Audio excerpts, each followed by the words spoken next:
Let S be a set which is collection of all the complex number Z satisfying this inequality, and we need to find the minimum value of all the Z which is present in set S and this expression. तो वो सारी Z जो इस inequality को satisfy कर रही है, उन सारे Z के लिए इस expression की जो minimum value होगी वो हमें चाहिए होगा। तो सबसे पहले हम ये समझते हैं कि ये जो Z satisfy कर रहा है inequality को, वो किसको कर रहा होगा। और उसके पहले हमें ये पता होता है कि mod of Z1 minus Z2 जो है वो distance between two complex number Z1 and Z2 को रिप्रेजेंट करता है, which is very basic part of geometry of complex number.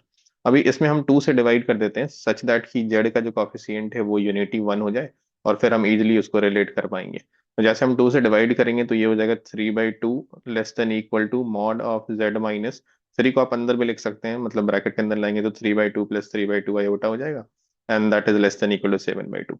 तो आप ऐसे समझ सकते हैं कि एक कॉम्प्लेक्स नंबर आपके पास है 3/2 का, मैं 3/2 3/2 plus 3/2 iota is a point which is representing the coordinate 3/2 3/2, एक फर्स्ट क्वाड्रेंट में लाई कर रहा है, y को x लाइन पे लाई करेगा।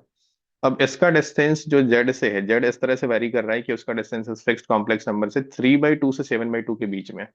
तो अगर मैं 3/2 की बात करूं तो एक सर्कल पे लाई करेगा, इस सर्कल पे जितने भी पॉइंट होंगे उन सब का ही डिस्टेंस इस गिवन पॉइंट से कांस्टेंट 3/2 हो जाएगा।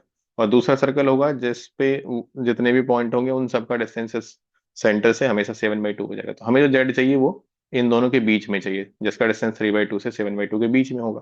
तो Z can be anywhere between these two circles. अब आप क्या करेंगे, आपको इस जेड की मिनिमम वैल्यू निकालनी है। तो ये वाला जो पार्ट रिप्रेजेंट कर रहा है वो जेड का किससे रिप्रेजेंट कर रहा है, डिस्टेंस।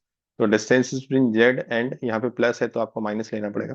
तो -5/2 कॉमा -3/2। तो आप समझने की कोशिश करिए कि -5/2 और -3/2 कहाँ लाई करेगा। तो -5/2 and -3/2 will be somewhere here in the third quadrant. अब इसका डिस्टेंस आपको इन सारे पॉइंट जो इन दोनों सर्कल के बीच में लाई कर रहे हैं, उन सारे पॉइंट में से जितने भी पॉइंट होंगे उनसे मिनिमम डिस्टेंस निकालना है। ज्वाइन दस, यहाँ से आप इसको ज्वाइन कर दीजिए ऐसे। तो ये कुछ ऐसा बनेगा।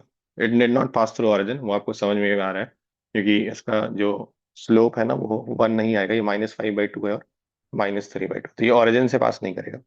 ये मान लीजिए सेंटर सी और ये पॉइंट पी है, तो आपको ये वाला डिस्टेंस चाहिए, this is the minimum distance.